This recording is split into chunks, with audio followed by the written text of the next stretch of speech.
अधिकारी ने क्या कुछ बताया है।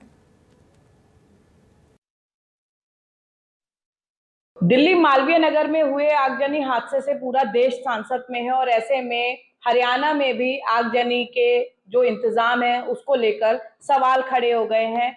फरीदाबाद के फायर ऑफिसर मेरे पास साथ राकेश कुमार जी मौजूद हैं। क्या फरीदाबाद आगजनी के मामलों में खुद को सुरक्षित महसूस करता है?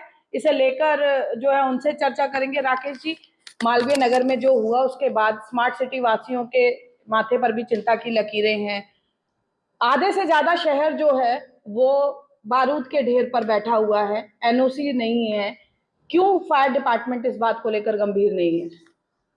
ये जो मालवीय नगर में पहले तो ये में दुख घटना है बहुत ही ज़्यादा, लेकिन फरीदाबाद के अंदर जितने भी होटल हैं उनको सभी को एनओसी जारी की हुई है और फायर का सिस्टम लगा हुआ है। जो अनऑथराइज है उनके पास अभी बिल्डिंग प्लान नहीं है, हमारे पास नहीं, किसी ने अभी अब तक अप्लाई नहीं किया। सर, लेकिन अगर वहां आग लगी तो फिर जवाबदेही किसकी होगी?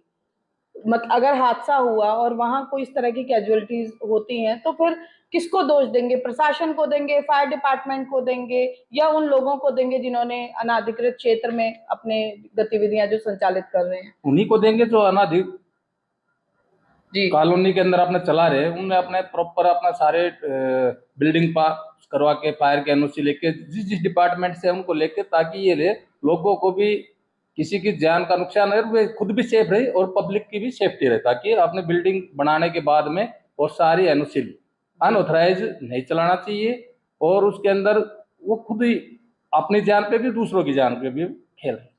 राकेश जी, कल हमने रियलिटी चेक किया। 1 नंबर बाजार चले जाइए, बल्लभगढ़ बाजार चले जाइए, वहां की तंग गलियां ऐसी हैं, दुपहिया वाहन भी वहां नहीं चल सकते हैं। तो ऐसे में आगजनी की घटना पहले भी हुई है, कई कई दुकानें चपेट में आ गई। अगर वहां हादसा होता है तो कैसे आप उस हादसे से निपटेंगे? क्योंकि वहां पर पैर रखने की जगह नहीं होती है।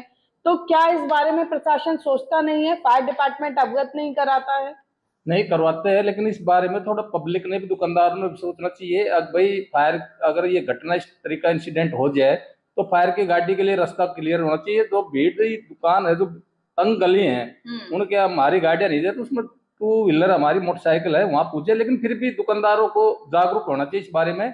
अब भाई हम कहाँ दुकान खोल रहे हैं, क्या कर रहे हैं, क्या नहीं कर रहे। इससे फायर की घटना घटती है तो उनको रास्ता के लिए सोचना चाहिए और पब्लिक को भी जागरूक होना चाहिए। राकेश जी, हम फायर एनओसी की बात करते हैं। फरीदाबाद में ऐसे बहुत से सारे संस्थान हैं जिन्होंने फायर एनओसी तो ले रखी है, लेकिन मॉनिटरिंग सिस्टम वीक है, ऑडिट समय पर नहीं होती है। तो जब मौका आता है उसको इस्तेमाल करने का, कोई हादसा होता है, तो वो प्रॉपर तरीके से काम ही नहीं करते हैं। तो इसके लिए दोषी कौन है और इसके लिए आगे की क्या कार्रवाई आप लोग अमल में लाएंगे? हम जब उनको चेक करने सारी चीज वर्किंग में होते हैं, हम उनको बोल के आते हैं भाई हर महीना इनको सिस्टम को चेक करो, क्वार्टरली मॉक ड्रिल करो, ताकि ये कोई भी घटना घटे ताकि मौके पे चल सके।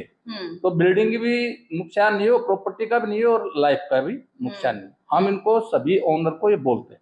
जी राकेश जी, फरीदाबाद में लाखों की आबादी है, लेकिन फायर डिपार्टमेंट की बात करें, संसाधन उस हिसाब से, आबादी के हिसाब से नहीं है। आज अगर कोई हाई राइज बिल्डिंग में हादसा होता है तो लैडर तक नहीं है। रिटायरमेंट लगातार हो रहे हैं लेकिन रिक्रूटमेंट नहीं हो रहा है। तो ऐसे में आपको नहीं लगता कि जरूरत है सरकार को इस बारे में सोचने की? संसाधन और मैन पावर दोनों की जरूरत अब अनिवार्य हो गई है। देखो, हमारे पास जो छोटी गाड़ियां हैं वो तो है हमारे पास, और फायर स्टाफ है हमारे पास। एक आदमियों का रिक्वायरमेंट है, वो सरकार के पास हमने भेजी हुई है। और हाइड्रोलिक की जहाँ तक बात है, मुझे सुनना में है कि इसकी परचेज कमेटी बनी है और वो जल्दी ही खरीद के डिस्ट्रिक्ट में डिप्लॉयमेंट कर दी जाए। दिल्ली हादसे से कुछ सबक लिया है? आगे कोई विशेष अभियान चला रहे हैं ताकि ये हादसा फरीदाबाद में इस तरह का कोई हादसा ना हो? हाँ, हम अभियान चला रहे हैं अभी। सभी होटल्स के अंदर और बड़ी बड़ी बिल्डिंग में सभी में चेक करेंगे और फायर ऑडिट करेंगे, ताकि ये आने वाले समय में कोई इस तरह की घटना नहीं घटे।